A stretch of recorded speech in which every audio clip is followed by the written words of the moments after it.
Don't be confused. I just said what's fun to relax you. My question is, did Elijah ascend to heaven as you have told me? The way he ascended, exactly the same way he descended, or in the similar phenomenon. People come to be born and they also die. These are two ends. So when he disappeared, one end was mentioned. When he was to reappear, the other end was mentioned. You understand? And when he reappeared, Jesus Christ told us that he reappeared having been born, not having bodily descended. So the other end is also explained. When he ascended, he must have gone to the grave and disappeared like life comes to an end here. You see, the Bible does not only mention he ascended, it also mentions he would descend once again before the coming of Christ. So when you understand the manner of descent, then you should also understand the manner of ascent. That is my argument. You understand? And Elijah never descended bodily from heaven. He was born in the form of John the Baptist. That is the verdict of Jesus Christ, peace be upon him.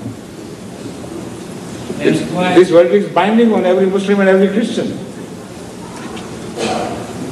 Then why didn't the Bible state that he died or something like that? I said, why didn't the Bible say that he died? But it's saying that he was carried up into heaven on a chariot. Why didn't it say he died? Because when somebody is mentioned that he would come again, these parables are used, these phrases are used. Because somebody in his character was to be born. So some people say he went to heavens, and some describe, misunderstood. Some people who heard this story, my assessment is that they must have misunderstood the word of God. When he might have said, this man would return to me and will once again come to deliver a purpose, to serve a purpose. This must have been misunderstood, and the scribes of the Bible then wrote this message in their own way. Like when you read in the Holy Quran that I did not, Jesus did not die upon cross. Most certainly not. But I lifted him to myself. The same message is understood by Ahmadis as a message of death to him. But by other Muslim scholars as a message of bodily ascent of Jesus. So this fact has already been demonstrated in our own lifetime. This happens. The verse is there, the two different opinions are here. So the majority of the Muslims believes in that literal understanding of the word. So when they write about the message in the Quran, they write exactly the same way as some people wrote about Elijah earlier. So from that I understand a similar phenomenon must have taken place there. Moreover, you should remember that the Old Testament did not get committed to writing until about 200 years before Jesus Christ. And what? Old Testament, before Jesus, I'm saying. So this Elijah story is earlier, and much of the Bible was just verbal reporting. So why do you find contradictions? It's not that the word of God has contradiction. It is not because it is not the word of God at all. Our understanding is it was the word of God all right, but because it was verbally carried and transferred from person to person, so some people misunderstood the meaning and added their own explanation to what they had heard. The Quran is preserved verbatim, so Muslims could not do that to the Quran.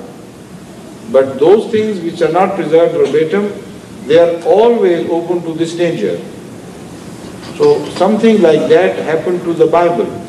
For instance, I mentioned that yesterday the word day. The Holy Quran speaks of 6 days of creation and the 7th day of rest. The Bible also speaks of that. The Holy Quran clarifies that by day we do not mean the same day as you reckon. Our day could be much bigger, like 5,000 years day or 50,000 years day. So there is no confusion among the Muslims. But in the Old Testament, this was not mentioned so specifically. The result was that some scribes wanted to explain what day was. And they added the sun, when the sun rose, one day began. And when the sun set, the other day, the day came to an end. And the night started. So they distorted the message of the Bible, which was speaking of a much longer period. And it also became so illogical because the universe, the land, earth was not yet created and the days were born. How could they be born? So the absurdity is not to be attributed to God. It is to be attributed to those people who misunderstood the message of God and recorded it wrongly. So I believe a very similar thing must have happened to the story of Elijah. Thank you. Understand? You understand or not? Okay, thank you. My name is Awais Ahmed Khan. Your name is what? Awais Ahmed Khan. Awais Ahmed Khan, right? From Lahore and here in Central. Right. My question is about as the عملونا بحسب هذه الذريات. It means there are many words, all the words. Right. So whenever in future we contact that words, what the communication mean the human being will do? Does it not guide to this energy? The Holy Quran speaks of not only a possibility, but of a time when God would see to it that the life here on earth meets the life elsewhere in the heavens, in the space. And having said that, the Holy Quran says, the wording is, وَمِنْ آيَاتِهِ خَلْقُ السَّمَاوَاتِ وَالْأَرْضِ وَمَا بَثَّ فِيهِمَا مِنْ دَابَّةٍ وَهُوَ عَلَىٰ جَمْعِهِمْ إِذَا يَشَاءُ قَدِيرٌ. That from among the signs of Allah is the creation of the heaven and earth. And of the signs of Allah is the fact that He has created life both on earth and also in the heavens. That is the surrounding space. Whatever you translate heaven with, sama with, it means the jav, the outer space. And then it says, وَهُوَ عَلَىٰ جَمِّهِمْ إِذَا يَشَاءُ قَدِيرٌ. When God so wishes, He is capable of uniting them. Now, this word jama can be understood literally as well as metaphorically. Literally, jama would mean that either the life from space would be able to visit this earth and here they will be gathered together. Or people from this earth will become advanced enough to reach such planets or some stars or something in space where they'll meet other types of life. And the second meaning is jama is metaphorical, which means they will be able to communicate with each other. They will become jama, they will be united in communication, in thought, in understanding. And that is what you're asking now. Is it right? Yeah. Yes. So in that, the Holy Quran has not mentioned which language will be used, what will be the mode of communication. But some parapsychologists have suggested that in parapsychology the thought travels without words.